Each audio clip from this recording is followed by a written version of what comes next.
Binigyang pagkilala at pasasalamat ni Pangulong Aquino ang mga sundalong rumesponde sa bagyo at matapos manalasa ang bagyong Yolanda.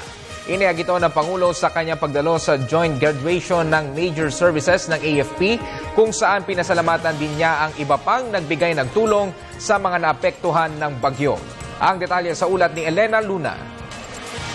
Haligi ng katatagan, ganito tinawag ni Pangulong Aquino ang mga sundalong Pilipino lalo na nang manalasa ang bagyong Yolanda sa Kabisayaan. Kayo, ang katuwang ng mga pamilyang naghahanap ng kakapitan upang gabayan silang muling tumayo sa sarili mga paa at tumahon mula sa nagdaang trahedya. Kaya naman, taus-puso tayo nagpapasalamat sa lahat ng kasapi ng ating uniformadong hanay na talaga naman pong hindi umaatras sa mga dumarating na dilubyo. Buong bayan po ang nagpupugay sa inyong sipag at profesionalismo.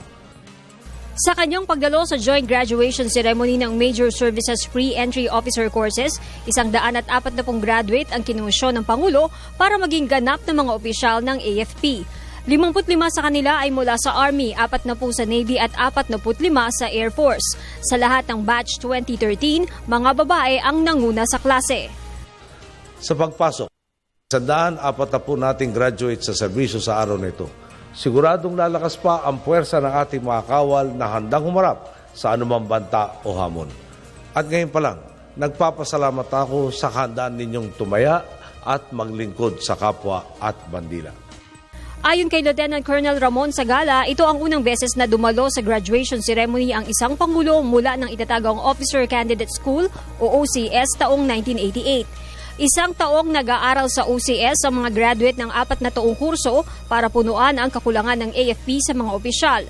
Sa kanyang mensahe, pinaabot ng Pangulo ang pag-asa na isa sa buhay ng mga bagong opisyal na ito ang sinumpaang tungkulin. Sa inyong pagtatapos, umaakbang na rin kayo patungo sa realidad. At ngayon pa lang sinasabi ko sa inyo, hindi madali ang rutang inyong tatahakin. Minsan may mga balitang magtatanim ng pagdududa sa inyong isipan at susubukin baliwalain ang mga pagsusumikap ng Estado. Umaasa akong hindi kayo mawawalan ng loob. Umaasa akong hindi kayo maubusan ng puso.